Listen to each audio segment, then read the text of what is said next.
સહજાત્મ સ્વરૂપ પરમ ગુરુ શ્રી રાજચંદ્ર પ્રભુ ચરણ કમળ મામુકુ મુજ મસ્તક ભાવે ભક્તિ નહીં હું ચૂકું આકળી કાળમાં મોક્ષ માર્ગ બોલાયો અવિરોધપણે કરી તમે પ્રગટ સમજાવ્યો અવિરોધપણે કરી તમે પ્રગટ સમજાવ્યો.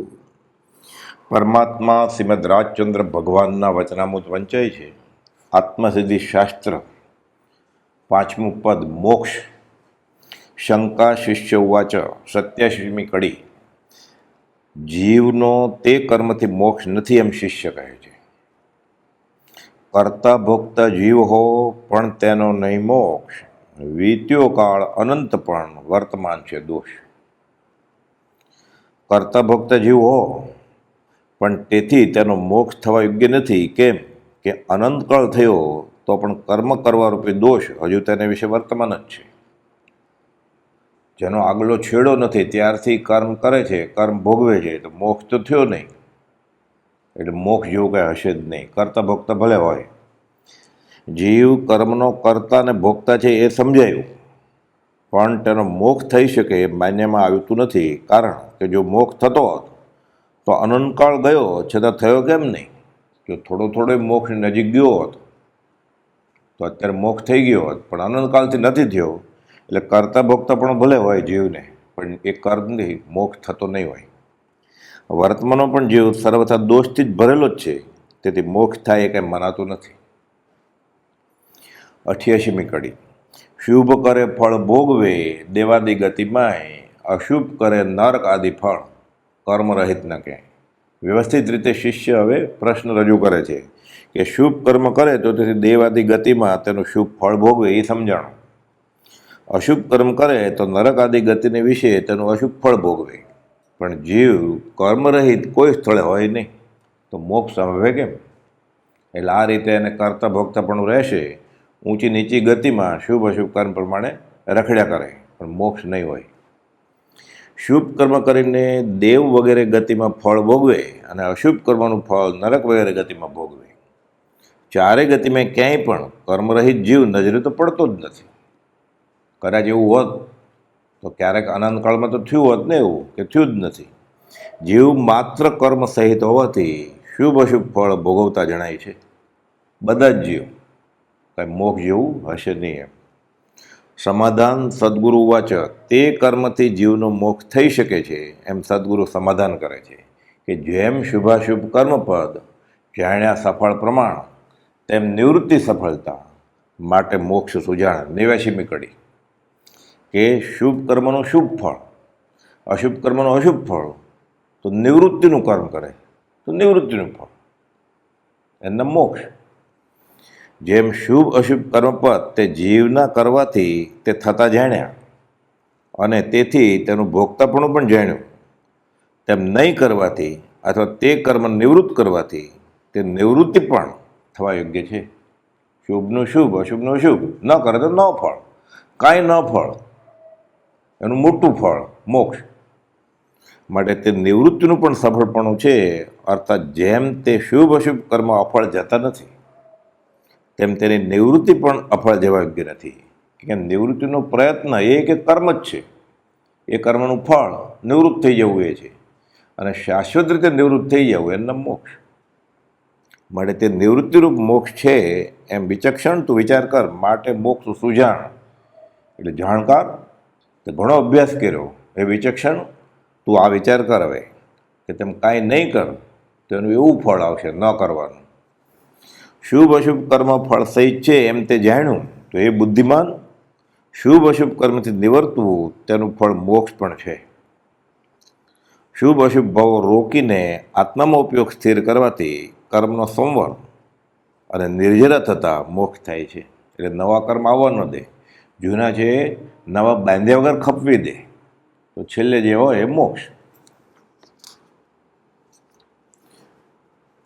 90મી કડી. વીત્યો કાળ અનંત તે કર્મ શુભાશુભ ભાવ, તે શુભાશુભ છેદતા ઉપજે મોક્ષ ભાવ. એટલે બધા અશુભ કર્મનું ફળ ભોગવી લે ક્ષમતાથી.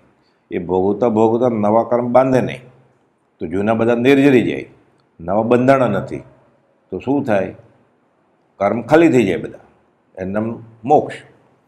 કર્મ સહિત અનંતકાળ વીત્યો તે શુભ અશુભ કર્મ પ્રત્યેની જીવની આસક્તિને લીધે વીત્યો, પણ તેના પર ઉદાસીન થવાથી તે કર્મફળ છેદાય અને તેથી મોક્ષ સ્વભાવ પ્રગટ થાય. વીત્યો કાળ અનંત પણ વર્તમાન છે દોષ એમ કહ્યું હતું તે શિષ્યની છૂટવાની સાચી જિજ્ઞાસા બતાવે છે. પોકાર કરે છે કે વીત્યો કાળ અનંતથી, અનંતકાળથી હું આવી રીતે રખડ્યા કરું છું, શુભ અશુભ કર્મ કર્યા કરું છું, પણ ઘણીવાર શુભે કર્યા છે એનું ફળ ભોગ્યું, અશુભે કર્યા એનું ફળ ભોગ્યું, પણ મોક્ષ તો થયો નહીં એટલે નક્કી નહીં હોય કાંઈ. અનંતકાળથી જીવનું પરિભ્રમણ થયા છતાં તેની નિવૃત્તિ કાં થતી નથી.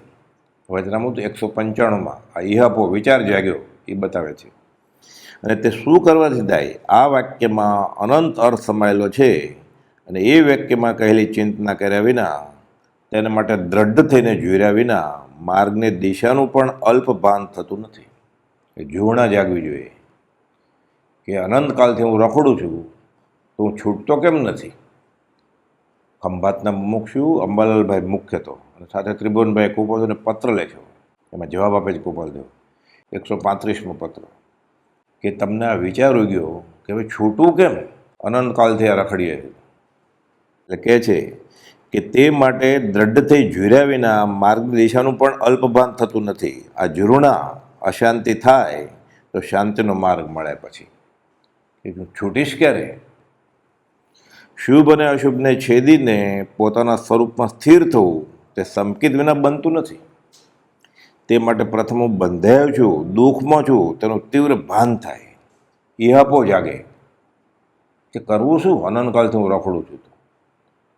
અનંતકાલથી આથડ્યો, ન મળ્યા ગુરુ શુદ્ધ સંત, હવે દુષ્મ કાળે તું મળ્યો રાધ નામ ભગવાન, તો હવે છેડો ફાટે એવું છે.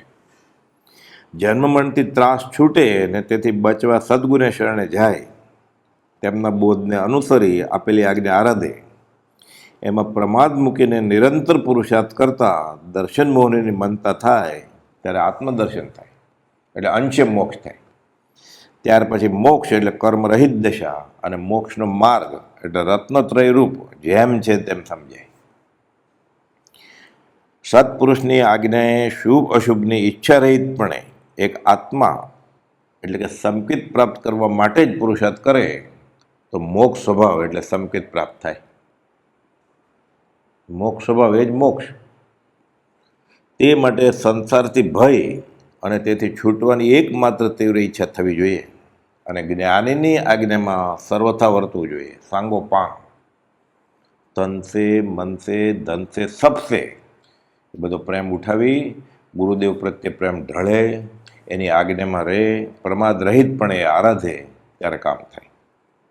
પરંતુ જ્યાં સુધી જીવને સંસારના પદાર્થો માટે જોવણા છે, ઇન્દ્રિયના પદાર્થોમાં પ્રીતિ છે, દેહની વેદનીથી ભય છે, ત્યાં તે અર્થે જ પુરુષાર્થ પણ કરે. બાંધો પડે તો એ રોગ મટાડવાનો ઇલાજ કરે.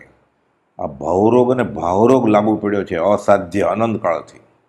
એ હવે આત્મભ્રાંતિરૂપ રોગના નિષ્ણાત મળ્યા ધન્વંતરી, જે અનંતકાળથી મળ્યા જ નહોતા. મળ્યા તો આ ઓળખ્યો નહોતો, ઓળખ્યો કદાચ તો એણે ઔષધ કર્યું પણ પથ્ય પાળી નહીં એટલે છૂટ્યો નહીં.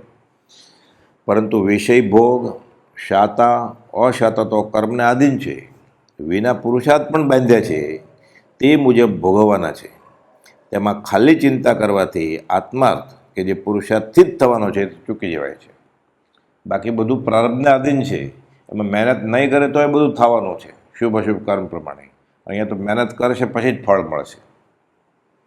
માટે સંસારની ઈચ્છાઓ રૂપ શુભ અશુભમાં જતી વૃત્તિને રોકીને આત્માર્થે પુરુષાર્થ કરવા લાગી જવું જોઈએ. બાકી બધું પ્રારબ્ધને આધીન છે એટલે ત્યાં માથા નહીં મારે તો શુભ અશુભ કર્મ પ્રમાણેનું ફળ મળ્યા કરશે. અહીંયા મહેનત કરશે તો જ ફળ મળશે. અનંતકાળે ન મળે એવો જોગ આવી મળ્યો છે તો હવે આત્માને મુક્ત કરવા માટે જ, અનંતકાળે ન મળે એવો જોગ આવી મળ્યો છે તો હવે આત્માને મુક્ત કરવા માટે જ જોરણા ઈચ્છા પુરુષાર્થ કરી શુભ અશુભથી રહિત આત્મ સ્વરૂપમાં સ્થિરતા કરવામાં સફળતા કરી લેવી. કાળ અનંતથી કર્મ કૂટી રહ્યો, કંઈક કાચું રહ્યું તે જ સાચું, પણ હવે ગુરુનો જોગ થયો, આત્મજ્ઞાની ગુરુ પ્રાપ્ત અને આપ્ત પુરુષનો જોગ થયો, નિર્દોષ નરનો જોગ થયો. એટલે હવે દીપ સન્મુખ દિવેટ આવી અડે તો દીપ રૂપે થઈને પ્રગટે. પછી હવે શુભ અશુભથી રહિત આત્મ સ્વરૂપમાં સ્થિરતા કરવામાં સફળતા કરી લેવી જોઈએ. મોક્ષ માર્ગ દ્વારા મોક્ષની પ્રાપ્તિ કરવી, તે માટે સત્પુરુષ જે તે માર્ગે વર્ત્યા છે તેમનું અવલંબન પળ આદરવું. મનુષ્ય દેહમાં સત્પુરુષનો જોગ, તત્વની પ્રાપ્તિ વગેરે અનંતકાળે મળે નહીં એવો દુર્લભ યોગ મળી આવ્યો છે.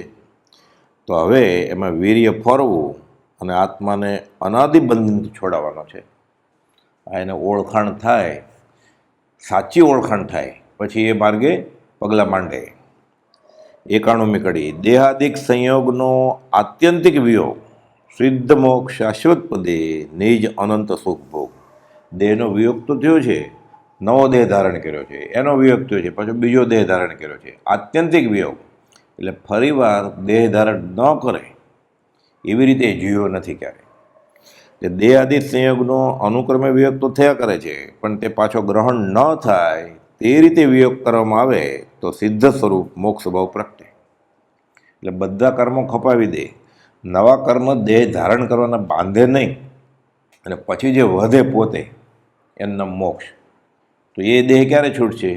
આયુષ્ય પૂર્ણે મટી દૈહિક પાત્ર જો, એ શાશ્વત મોક્ષ, પછી એ સિદ્ધ પદ, અને શાશ્વત પદે અનંત આત્માનંદ ભોગવાય. કર્મરહિત મુક્ત આત્મા મોક્ષમાં વસે છે, અને શુભ અશુભ કર્મ લઈને દેહની પ્રાપ્તિ થાય છે. કેમ કે આત્માને સુખી કે દુઃખી કરવો હોય તો માધ્યમ તો જોઈએ ને. એટલે એક પ્રકારનું આ દંડ છે, જેલ છે કર્મ ભોગવવાની. એને એમ કે આ દેહ મજા માટે મળ્યો છે, આ સજા રૂપે છે. પછી તો જ્યારે અધ્યાત્મમાં ઉપર આવે ત્યારે એને અશુભ કર્મ તો વેદનીય છે, શુભ કર્મે વેદનીય જ છે. એટલે શાતા વેદનીય અને અશાતા વેદનીય. અશાતા વેદનીય તો સામેના જીવને સમજાય. સુખે એ દુઃખ જ છે, એની અક્ષય સ્થિતિને અટકાવી રાખે છે.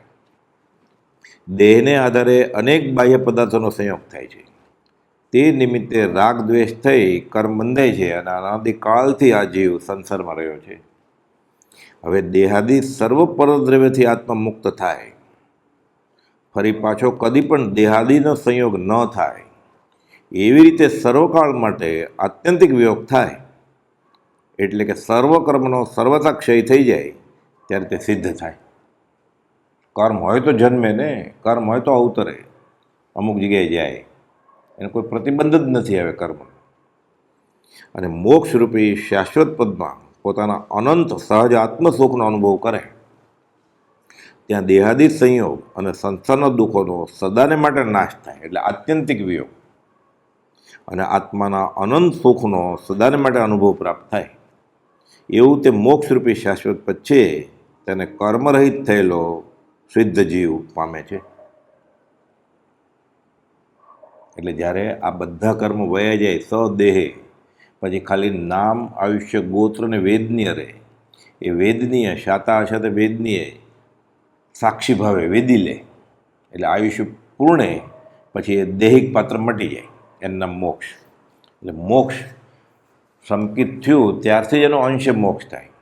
એટલે ધીરે ધીરે ધીરે ધીરે એનો મોક્ષ થતો જાય, અને સર્વાંગી મોક્ષ થાય. ભાવથી તો મોક્ષ થાય, પછી દ્રવ્યથી મોક્ષ થાય, એ સિદ્ધ પદે શાશ્વત રીતે બિરાજમાન થાય. પ્રકૃતિ, પ્રદેશ, સ્થિતિ અને અનુભાગરૂપ સમસ્ત કર્મોના સંબંધના સર્વથા નાશરૂપ એવા લક્ષણવાળો અને સંસારનો પ્રતિપક્ષી અને મોક્ષ, આ વ્યતિરેક પ્રધાનતાનું મોક્ષનું સ્વરૂપ છે.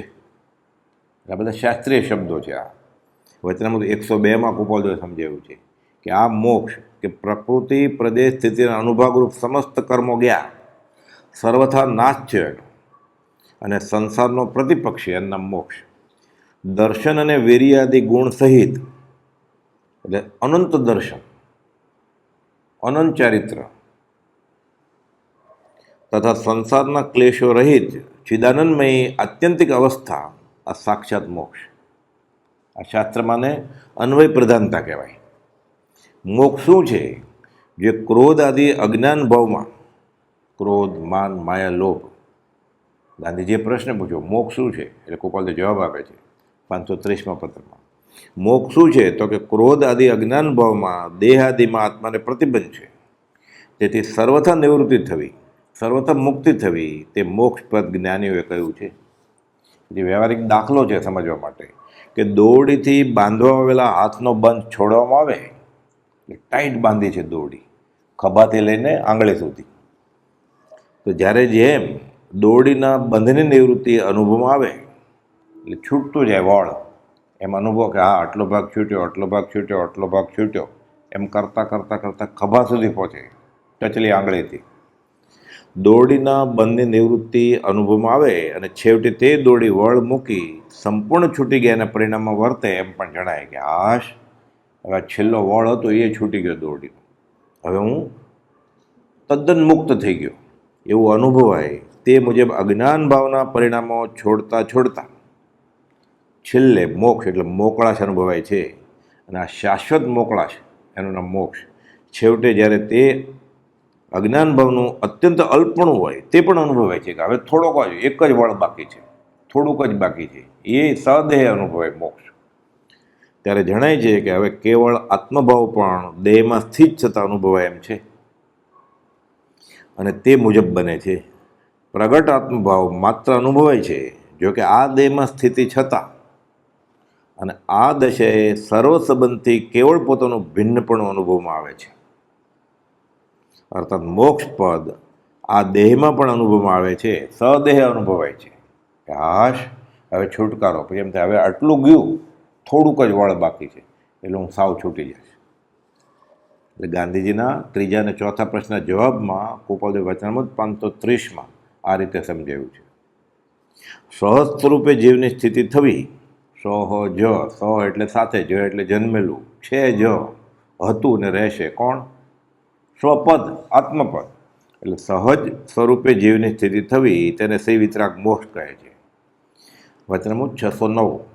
સહજ સ્વરૂપથી જીવ કાંઈ રહિત નથી, એટલે સાથે જ છે મોક્ષ, તું છો મોક્ષ સ્વરૂપ, પણ અત્યારે એ મોક્ષ અવરાઈ ગયો છે, કર્મથી ઢંકાઈ ગયો છે. પણ સહજ સ્વરૂપનું ભાન થવું તે જ સહજ સ્વરૂપે સ્થિતિ થવી અને તે જ મોક્ષ છે. સંઘના યોગે આ દશા જીવ ભૂલ્યો છે અનંતકાળથી, એટલે મોક્ષ બહાર લેવા જવાનો નથી, એ સંગ કર્યો છે કર્મનો, એ ધીરે ધીરે છોડતો જાય. એમ છૂટતા છૂટતા છૂટતા જ્યારે બધા કર્મો છૂટી જાય ત્યારે સદેહ મોક્ષ અનુભવે અને પછી દેહાદિક સંયોગનો આત્યંતિક વિયોગ થાય. એક પરમાણુ માત્રની ન મળે સ્પર્શના, ત્યારે દ્રવ્ય મોક્ષ થઈ ગયો. એટલે સંઘના યોગે આ જીવ ભૂલ્યો છે, સંઘની નિવૃત્તિએ આ ભાન પ્રગટે છે. આ ક્યારે થાય? સ્વચ્છંદ રોકે તો મોક્ષ પામે, રોકે જીવ સ્વચ્છંદ તો પામે અવશ્ય મોક્ષ.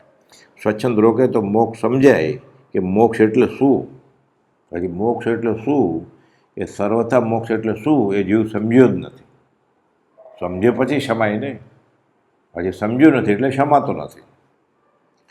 સર્વ દુઃખનો આત્યંતિક અભાવ અને પરમ અવ્યબાદ સુખની પ્રાપ્તિ એ જ મોક્ષ છે.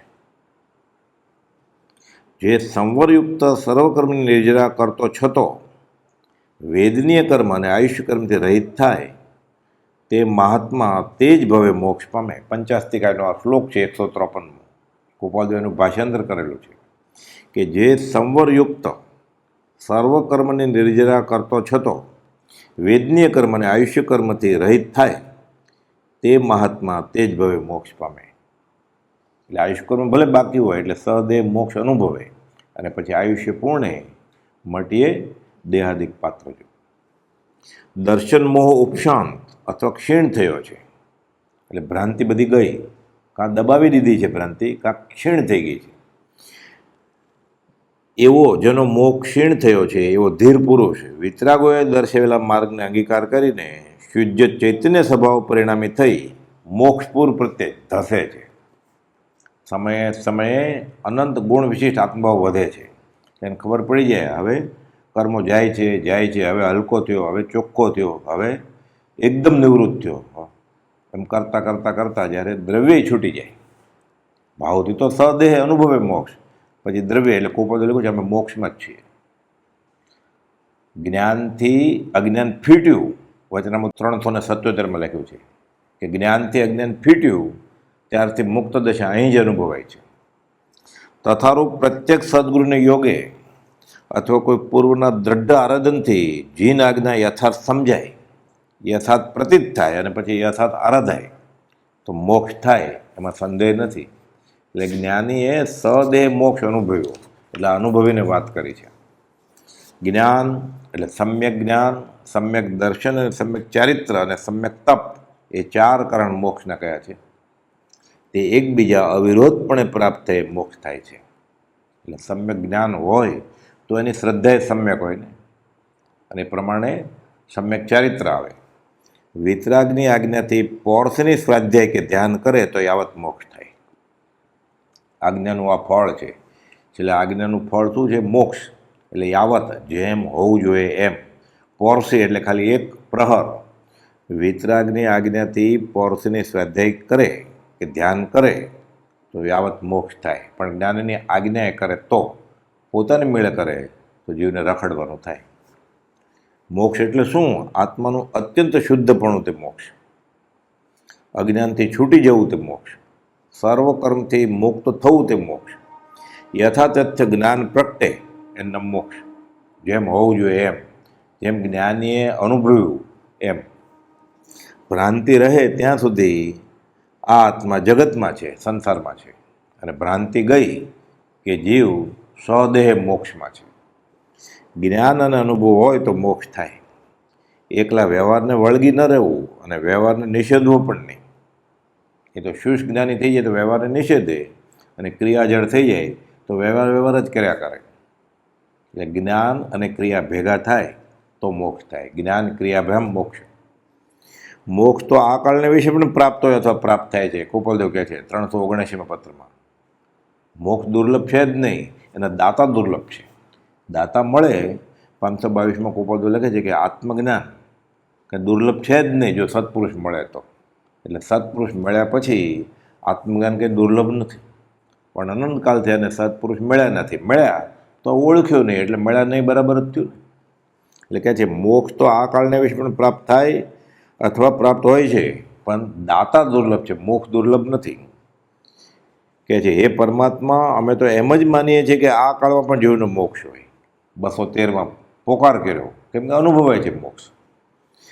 વેદાંતિક તો આ કાળમાં સર્વથા સર્વકર્મથી મૂકવા માટે જણાવે છે. 180માં લખ્યું કે ક્વચિત જૈન શાસ્ત્રમાં એવું પ્રતિપાદન થયું છે કે આ કાળે મોક્ષ ન હોય સર્વથા, પણ વેદાંતમાં તો હોય. કે ત્યાં આગળ વિચારવાનું છે કે અજ્ઞાનીઓ આજ કેવળ જ્ઞાન નથી એવી હીન પુરુષાર્થની વાતો કરે છે. ઉપદેશ છે એમ લખ્યું છે. ભવ સ્થિતિ, પંચમ કાળ, આ કાળમાં મોક્ષનો અભાવ આદિ શંકાઓથી જીવે બાહ્ય વૃત્તિ કરી નાખી છે. પણ જો આવા જેવો પુરુષાર્થ કરે, સમ્યક પુરુષાર્થ કરે, જ્ઞાનીની આજ્ઞામાં વર્તે ને પંચમ કાળ મોક્ષ થતાં હાથ ઝાલવા આવે ત્યારે તેનો ઉપાય અમે લઈશું. કાળ કાંડું પકડવાનું નથી કે હું તને મોક્ષે નહીં જવા દઉં. કાળ તો જડ છે, એ તારે કહેવાનું નથી કે હું તને નહીં જવા દઉં. આ જીવને જવું હોય તો જઈ શકે એમ છે. આ કાળમાં મોક્ષને નહીં હોવો પણ એની આવી વાતો કોઈ કહે તો તે સાંભળવી નહીં. આ કુપલદેવની આજ્ઞા છે, ઉપદેશ છે. એમાં 720માં પન્ના ઉપર લખ્યું છે કે આ કાળમાં મોક્ષને નહીં હોવા પણ એની આવી કોઈ વાતો કહે કે પંચમ કાળમાં ન થાય, આ કાળમાં થાય જ નહીં, તો ભૌતિક પાકે ત્યારે જ થાય.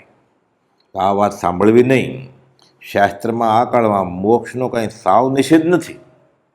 સામાન્ય રીતે આ કઠણ કાળ છે માટે ન થાય બરાબર, બહુજન સમાજને ધ્યાનમાં રાખે તો. વ્યક્તિગત રીતે એવો કોઈ વિરલો નીકળે કે જે આ કાળમાં પુરુષાર્થ કરે અને થાય. અમુક વસ્તુઓ વ્યવચ્છેદ ગઈ એમ કહેવામાં આવે છે, પણ તેનો પુરુષાર્થ કરવામાં આવતો નથી, તેથી વ્યવચ્છેદ ગઈ કહે છે. અમુક કેડીએથી જાય નહીં, પછી ઝાખરા, કાંટા, પથરા એ બધું થઈ જાય ને કેડી બુરાઈ જાય, પણ એ સાફ કરે કાંટોળો માર તો પાછો મોક્ષનો રસ્તો ખુલે. અમુક વસ્તુઓ વ્યવચ્છેદ ગઈ એમ કહેવામાં આવે છે, પણ તેનો પુરુષાર્થ કરવામાં આવતો નથી, તેથી વ્યવચ્છેદ ગઈ કહે છે. તથાપી જો તેનો સાચો જેવો જોઈએ તેવો પુરુષાર્થ થાય તો તે ગુણો પ્રગટે, એમાં કોઈ સંશય નથી. કુપોદે લખ્યું છે. આ કાળને વિશે મોક્ષ નથી એમ માની જીવ મોક્ષ હેતુભૂત ક્રિયા કરી શકતો નથી. ઢીલો થઈ જાય પછી કે ફળ તો મળવાનું નથી. અને તેવી માન્યતાને લઈને જીવનું પ્રવર્તન બીજી જ રીતે થાય છે. પાંજરામાં પૂરેલો સિંહ પાંજરાથી પ્રત્યક્ષ જુદો છે, તો પણ બહાર નીકળવાને સામર્થ્ય રહિત છે. તેમ ઓછા આયુષ્યના કારણથી અથવા સંઘર્ષ વગેરેના કારણથી અન્ય સાધનોના અભાવે આત્મારૂપી સિંહ કર્મરૂપી પાંજરામાંથી બહાર આવી શકતો નથી. પણ એવો કોઈ વિરલો હોય, પુરુષાર્થ કરે તો આવી શકે, સંઘર્ષ ફેરવી શકે. કર્મગ્રંથમાં એમ લખ્યું છે. કુપોદે લખ્યું કે અમારે તો વજ્રછપ નારાયણ સંઘર્ષ છે, પણ આ કાળમાં મોક્ષ નથી એમ શાસ્ત્રમાં ક્વચિત લખ્યું છે. કેમ કે આ કાળે વજ્રછપ નારાયણ સંઘર્ષ ન હોય. કુપોદે એ હોય તો થાય મોક્ષ. એટલે પગ દબાવતા દબાવતા કૃપાળુદેવ સ્વામીચંદ મહારાજને કહે છે કે તું ડર નહીં, ઊભો ઊભો દાબ, આ તો વજ્રછપ નારાયણ સંઘર્ષ છે. ધારસીભાઈને કેવળ જ્ઞાન ઉપર નિબંધ લખવાનું કહેલું, તો ધારસીભાઈ કે થાય તો ખરું આ કાળમાં કેવળ જ્ઞાન, પણ એક મુદ્દો વચમાં આવે છે કે આ કાળમાં વજ્રછપ નારાયણ સંઘર્ષ ન હોય એટલે ન થાય, નહીં તો થાય. પછી ઘણો સમય વીતી ગયો અને પછી કુપોદે ખુલાસો કર્યો કે સંઘર્ષ બદલાવી શકે યોગીઓ. તો ધારસીભાઈ પછી કહે છે, ત્યારે તો કુપોદેનો દેહ વિલય થઈ ગયો હતો, પણ કહે છે કે મેં ફરી કર્મગ્રંથ વાંચ્યું ત્યારે ખબર પડી કે સંઘર્ષ બદલાવી શકાય, યોગીઓ બદલાવે તો મોક્ષ થાય. એટલે કહે છે કે આત્મારૂપી સિંહ કર્મરૂપી પાંજરામાંથી બહાર આવી શકતો નથી. કેમ કે આ બધું નબળું છે એમ, પણ કોક એવો વિરલો હોય. એટલે એકાંતે આ કાળમાં મોક્ષ નથી એમ માની લેવું નહીં. પરંપરામાંથી નથી, ગુરુ શિષ્યને કહે, શિષ્ય એના શિષ્યને કહે. પણ 10 બોલ વિચ્છેદ ગયા છે ને, જે પ્રવચન સાર ઉદ્ધારમાં લખેલા છે, એ પરંપરા અમનેથી વિચ્છેદ ગયા છે. એ કુપોદને મંજૂર છે, પણ વ્યક્તિગત ધરણે પોતે છે ને અનુભવાય છે, એટલે છૂટી શકાય. વ્યાખ્યાન સાર 1માં 7મા અને 8મો બોલ છે કે ગમે તે કાળમાં કર્મ છે એટલે તેનો બંધ છે, તે બંધને નિર્જરા છે, અને સંપૂર્ણ નિર્જરા તેનો નામ મોક્ષ છે. ભાવ નિર્જરા તો અહીંયા મોક્ષ અનુભવાય. દ્રવ્ય પછી ગયું તો સર્વથા મોક્ષ થાય. સૂત્ર, સિદ્ધાંત અને શાસ્ત્રોના સત્પુરુષના ઉપદેશ વિના ખરા અર્થ સમજાતા નથી. એટલે વર્તે સદગુરુ લક્ષ તો સંકિત તેને ભાખ્યું કારણ ગણી પ્રત્યક્ષ. એટલે હજી એને સમ્યક સમજાણું જ નથી.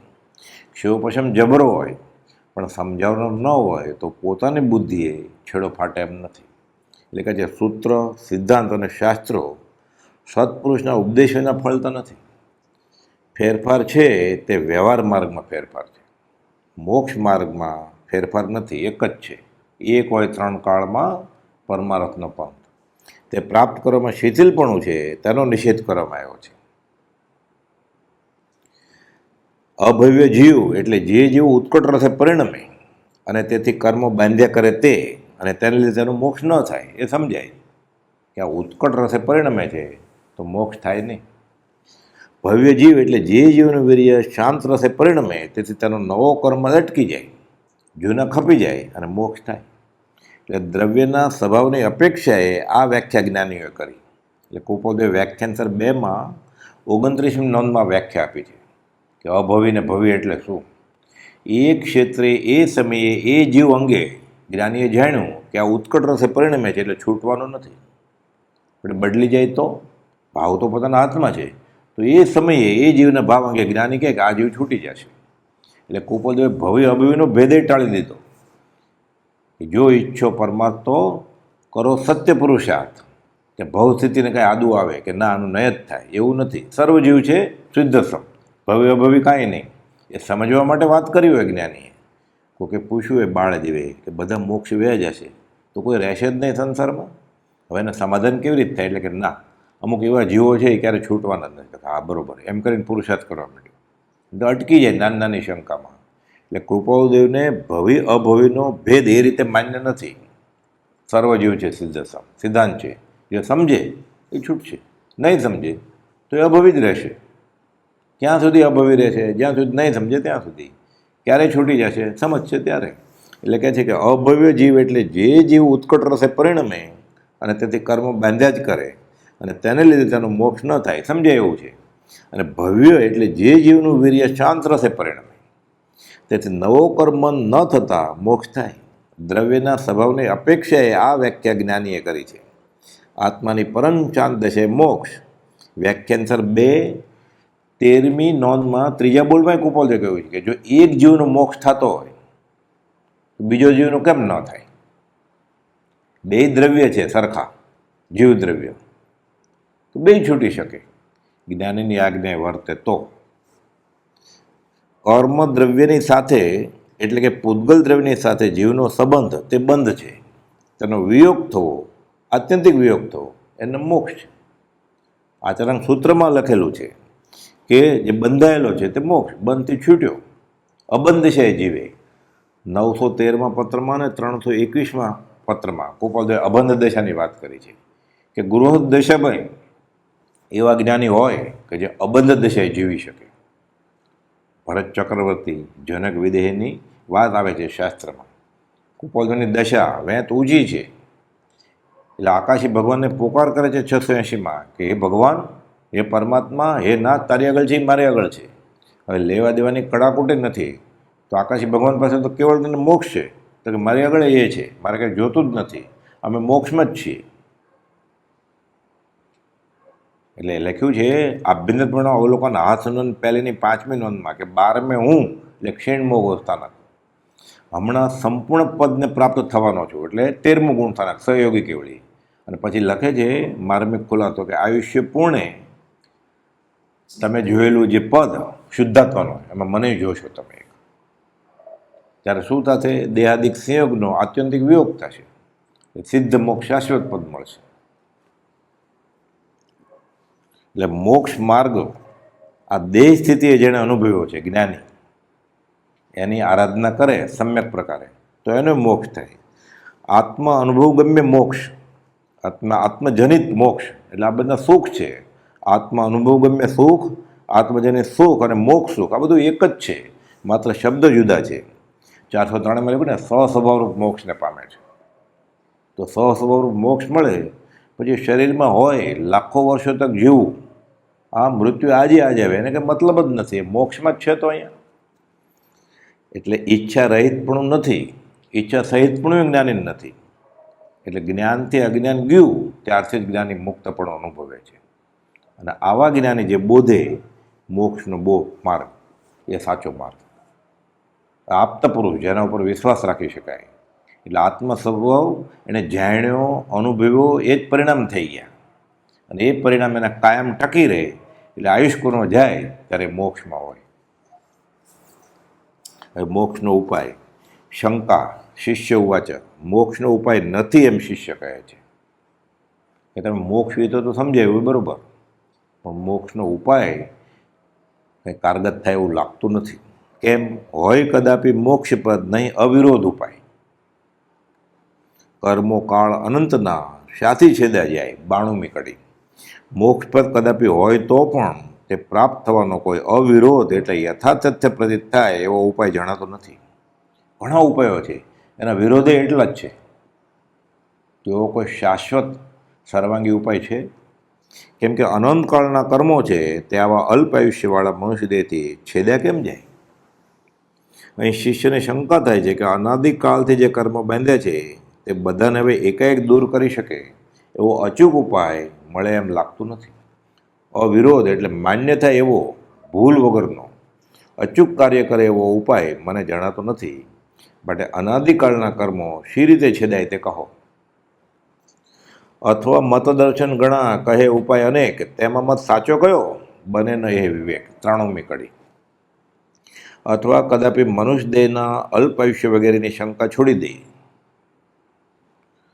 તો પણ મત અને દર્શન ઘણા છે અને તે મોક્ષના અનેક ઉપાયો કહે છે. પોતપોતાના મત પ્રમાણે ઉપાયો આગળ ધરે. અર્થાત કોઈ કંઈ કહે છે અને કોઈ કંઈ કહે છે, તેમાં કયો મત સાચો એ વિવેક બની શકે એવો નથી. મારે પકડવું શું? આ નક્કી કરવામાં જ આયુષ્ય પૂરું થઈ જાય તો પછી છૂટે ક્યારે? અથવા કદાપી મનુષ્ય દેહના અલ્પાયુષ્ય વગેરેની શંકા છોડી દઈએ તો પણ મત દર્શન ઘણા છે, અથવા મત દર્શન ઘણા કહે ઉપાય અનેક. એમાં મત સાચો કયો? આ પાથરોમાં રાત જાય તો સુવે ક્યારે જ્યું? નક્કી કેમ કરવું? વળી જગતમાં અનેક ધર્મોના મત અને અનેક દર્શનો છે, અને મોક્ષ થવા માટે ભિન્ન ભિન્ન ઉપાયો બતાવે છે. તેમાંથી કયો સાચો ને કયો કાર્યકારી એ સમજાતું નથી. એટલે વિવેક, સાચા ખોટાનો ભેદ મારાથી પાડી શકાતો નથી. વચનામૃત 11માં કૃપાળુદેવે આ મુનિ સમાગમમાં વાત કરી છે. ગંભીર વાત છે કે મને રસ તો જાગ્યો હતો મોક્ષમાં, પણ હું જ્યાં ગયો ને ત્યાં બધું પછી ધીરે ધીરે ધીરે અમુક કાળ પછી ખોટું સાબિત થયું. શરૂઆતમાં સાચું લાગતું હતું. કે છે, હે ભગવાન, મુનિને કહે છે, ગુરુ ભગવાનને, મેં એક પછી એક એમ અનેક ધર્મો અવલોકન કર્યા. મુનિ સમાગમ વચનામૃતમાં 22મા પાના ઉપર છે, 11મું વચનામૃત. પરંતુ પ્રત્યેક ધર્મમાંથી મારી કેટલાક કારણોથી આસ્થા ઉઠી ગઈ. હું જ્યારે દરેક ધર્મ ગ્રહણ કરતો હતો ત્યારે તેમાં ગુણ વિચારીને, શરૂઆતમાં મને ગુણ દેખાતો એટલે હું કરતો, પછી પાછળથી કોણ જાણે શું થાય કે જામેલી આસક્તિ એકદમ નાશ થઈ જાય. થોડો વખત ટકે ને પછી બદલી જાય. કેમ? એનું કારણ એ છે કે મારી ભૂલ હતી એમ નહીં. જોકે આમ થવાના કેટલાક કારણો પણ હતા. એક મારી મનોવૃત્તિ જ એવી હતી એવું કંઈ નહોતું કે શરૂઆતમાં મને ગમ્યું અને પછી ન ગમ્યું, એવું નહોતું કાંઈ. એનું કારણ છે, સકારણ છે. આ કોઈ ધર્મમાં ધર્મગુરુઓનું ધૂર્તપણું દેખીને તે ધર્મ છોડીને મેં બીજો સ્વીકૃત કર્યો. અમુક કાળ સુધી રહ્યો, પછી ખબર પડી કે આ ગુરુજી તો ધૂતારા છે. અત્યારે થાય જ ને એવું. વળી તેમાં કોઈ વ્યભિચાર જેવી છીટ દેખીને તે મૂકી દઈને ત્રીજો ગ્રહણ કર્યો. પછી બીજે ગયો, ત્યાં સારું લાગ્યું કે અહીંયા છેતરતા નથી. થોડા વખત પછી ખબર પડી કે ત્યાં તો વ્યભિચાર ચાલે છે, અહીંયા તો મોટા છીંડા છે. તો ત્રીજી જગ્યાએ ગયો. વળી તેમાં હિંસાયુક્ત સિદ્ધાંતો દેખવાથી તે ત્યજીને વળી ચોથામાં ગયો. કે ત્યાં ઘણો વખત સુધી રહ્યો, પછી ખબર પડી કે અહીંયા તો હિંસા ચાલે છે. વળી તે ત્યજી દેવાની કોઈ કારણથી મને ફરજ પડી, તે મૂકીને 5મો ધર્મ ગ્રહણ કર્યો. એમ અનેક ધર્મ જૈન ધર્મ સિવાયના લીધાને મૂક્યા. એટલે અમુકમાં ઘણું બધું સાચું હોય, પણ છેલ્લે હિંસા હોય, યજ્ઞારીની વાત હોય. ઘણું બધું સાચું હોય, છેલ્લે વ્યાભિચાર હોય. ઘણું ઘણું સાચું હોય, પછી છેલ્લે પરિગ્રહ ક્યાંક આવી જાય. ત્યાં તો ભેગું કરે છે. ક્યાંક માન કશાનો કણિયો હોય, હું પણ આવી જાય, અહંભાવ હોય, મમત્વ હોય. સંપૂર્ણ રીતે કંઈ મળ્યું નહીં. અને જૈન ધર્મનો એકલો વૈરાગ્ય જ દેખ્યો, રીતિનો કોળ્યો.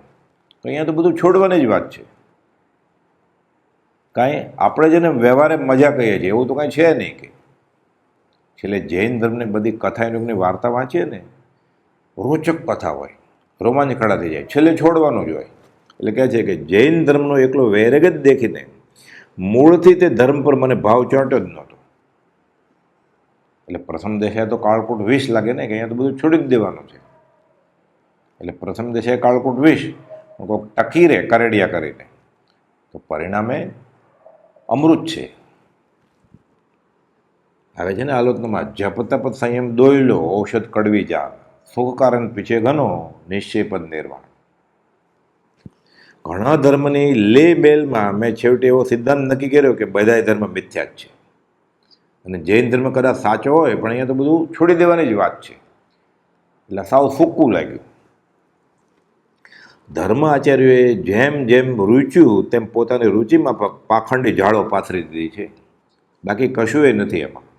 જો ધર્મ પાળવાનો સૃષ્ટિનો સ્વાભાવિક નિયમ હોત, ખરેખર એવું કંઈક ધર્મ જેવું હોત, તો આખી સૃષ્ટિમાં એક જ ધર્મ કાં ન હોત? આટલા બધા ફાટા કેમ? આવા તરંગોથી હું કેવળ નાસ્તિક થઈ ગયો ધીરે. અને નાસ્તિક થઈ અને પછી સંસારી શૃંગાર એ જ મોક્ષ ઠેર્યું. પાપે નહીં ને પુણ્ય નહીં, ભોગ ભોગવ્યા કરો. આ બહુ મીઠા તો પર બહુ કોણે દેઠા. સાવ નાસ્તિક જેવો હું થઈ ગયો. કે અને મને આ સાચો લાગેલો જૈન ધર્મ, પણ એનો કાળજાળ વૈરાગથી હું ડરી ગયો અને અટકી ગયો. પછી કઈ જાતિમાં મોક્ષ છે, કયા વેશમાં મોક્ષ, એનો નિશ્ચય ના બને. ઘણા ભેદ દોષ 94મી કડી. કે બ્રાહ્મણ આદિ કઈ જાતિમાં મોક્ષ છે? કે વૈષ્ણવનો મોક્ષ થાય, બ્રાહ્મણનો થાય, હિન્દુનો થાય, વાણિયાનો થાય, પાટીદારનો થાય, લુહાર કડિયા કુંભારનો થાય. કઈ જાતિમાં મોક્ષ? સ્ત્રીનો થાય, પુરુષનો થાય, કે નપુસંગનો થાય? કે ના સ્ત્રીનો થાય જ નહીં, નપુંસકનો થાય જ નહીં, ખાલી પુરુષનો જ થાય. કેટલા બધા વિકલ્પો ઊભા થયા છે. બ્રાહ્મણ આદિ કઈ જાતિમાં મોક્ષ છે અથવા કયા વેશમાં મોક્ષ છે? ભગવા પહેરે તો મોક્ષ જાય, કોઈ કે ના સફેદ પહેરે તો જ મોક્ષ થાય, કોઈ કે ના એક દોરો હોય ત્યાં સુધી મોક્ષ થાય જ નહીં. એનો નિશ્ચય પણ ન બની શકે એવો છે. કેમ કે તેમાં ઘણા ભેદો છે અને એ દોષે પણ મોક્ષનો ઉપાય પ્રાપ્ત હોય તો દેખાતો નથી. એટલે સામાન્ય જોયું તો થોડીક મહેનત કરે કે મૂકો લમણાજી કે અહીં આટલા બધા વિકલ્પો ઊભા થાય છે કે આપણને હમણાં મજા આવે જ ને જે કરીએ એમાં એ કર્યા કરીએ. જગતમાં જાતિ વેશના પણ ઝઘડા બહુ ચાલે છે. કોઈ બ્રાહ્મણને જ મોક્ષ કહે છે, કોઈ સ્ત્રીને મોક્ષ નથી એમ કહે છે. દિગંબર, શ્વેતાંબર, સ્થાનકવાસી એમ સાધુના અનેક વેશ છે. તેમ ગૃહસ્થ વેશ વગેરે છે. તેમાં કે વેશ અને કઈ જાતિમાં મોક્ષ થાય એ નક્કી સમજાતું નથી. કેમ કે બધા સરખા જ બળથી વાત પોતાની રજૂ કરે છે કે આમ કરો તો જ મોક્ષ થાય. આવી રીતે મોક્ષના ઉપાય ભિન્ન ભિન્ન ધર્મમાં ભિન્ન ભિન્ન કયા છે. પછી બધા ક્ષેવો પ્રશ્ન, ઘણા ત્યાગી, ઘણા વૈરાગી એવી તર્કબદ્ધ દલીલ કરે, અકાટ્ય દલીલ કરે. તો આ શિષ્ય મારે સમજવું શું આમાંથી કે કયું સાચું ને કયું ખોટું? બધા જીવોથી સામાન્ય રીતે આખો નિર્ણય થાય નહીં. આવી રીતે મોક્ષના ઉપાય ભિન્ન ભિન્ન ધર્મમાં ભિન્ન ભિન્ન કયા છે અને પોતે અકાટ્ય દલીલો પોતાની આગળ રજૂ કરે છે. જો મોક્ષનો માર્ગ હોય તો બધા ધર્મો તે એક જ રૂપે બતાવે, પરંતુ તેથી ઉલટું પરસ્પર વિરોધી ઉપાયો બતાવે છે. તેથી એ બધા જ ખોટા છે એમ લાગે છે. ધર્મમાં ઘણા ભેદો પડી ગયા આ મોટો દોષ છે. પછી શિષ્ય નિર્ણય કર્યો, શું કરે, થાકી ગયો 95મી કડીમાં. તેથી એમ જણાય છે મળે ન મોક્ષ ઉપાય, જીવ આદિ જાણ્યા તણો શું ઉપકાર જ થાય. એ નક્કી કરી લીધું કે તો મોક્ષનો ખરેખરો આરાધે એવો કંઈ ઉપાય હશે નહીં. એટલે જીવ વગેરે જાણવું, કર્મને એનું ફળ ને બધું જાણીને શું કામ છે? હવે એનાથી ઉપકાર શું થશે? મોક્ષ તો થવા જ નથી. કેમ? ખરેખર ઉપાય તો મળ્યો જ નથી મોક્ષ. તેથી એમ જણાય છે કે મોક્ષનો ઉપાય પ્રાપ્ત થઈ હું એ આરાધું એવું કંઈ લાગતું નથી કાંઈ. માટે જીવ આદિનું સ્વરૂપ જાણવાથી પણ ફાયદો શું, ઉપકાર શું? અર્થાત જે પદને અર્થે જાણવો જોઈએ તે પદનો ઉપાય પ્રાપ્ત હોવો અશક્ય દેખાય છે. તેથી મને તો મોક્ષનો ઉપાય હોય એવું કંઈ મનાતું નથી. અને મોક્ષ જો મેળવી શકાય નહીં તો આત્મા છે વગેરે જાણવું એનો લાભ શું? તો એટલી બધી મહેનત શા માટે કરવી? આ બધો ત્યાગ શા માટે કરવો? સંસાર શા માટે છોડવો? ઘણીવાર એવું થાય પછી. અને મોક્ષ ન થાય તો આત્માનું જ્ઞાન એ નિષ્ફળ છે. બાકી બધું જાણીને શું કામ છે? પછી લાંબુ લિસ્ટ બનાવે કે આ વસ્તુ લાવજો, આ વસ્તુ લાવજો, ફલાણી વસ્તુ લાવજો, આ અડધો કિલો લાવજો, આ 100 ગ્રામ લાવજો. લાંબુ લિસ્ટ બનાવ્યું 50-100 આઈટમનો. પછી નીચે લખ્યું ઉપર જણાવેલી કોઈ પણ આઈટમ લાવતા નહીં. તો ફાયદો શું? એટલે કહે છે 96મી કડીમાં કે પાંચે ઉત્તરથી થયું સમાધાન સર્વાંગ, સમજુ મોક્ષ ઉપાય તો ઉદય ઉદય સદભાગ્ય. કે આપે પાંચે ઉત્તર કયા ઉત્તર? આત્મા છે, આત્મા નિત્ય છે, આત્મા કર્તા છે, આત્મા ભોગતા છે અને આત્માનું મોક્ષ છે. આ બધું સમજાવું. પહેલાં તો એ શિષ્ય નહોતો માનતો. પહેલાં તો આત્માને દેહ એક જ માનતો હતો, અથવા દેહ જ આત્મા. એ ધીરે ધીરે સમજાણું. એટલે મોક્ષ છે એટલું તો સમજાણું. પણ હવે આ 5 પદ સમજાણા. મોક્ષનો ઉપાય હોય આ 6ઠું પદ, એ કંઈ ઘડ બેસતી નથી કે. એટલે આપણે પાંચે ઉત્તર કયા તેથી સર્વાંગ એટલે બધી રીતે મારી શંકાનું સમાધાન થયું છે. એટલે આમ તો બહુ આગળ આવી ઉપર આવી ગયો છે.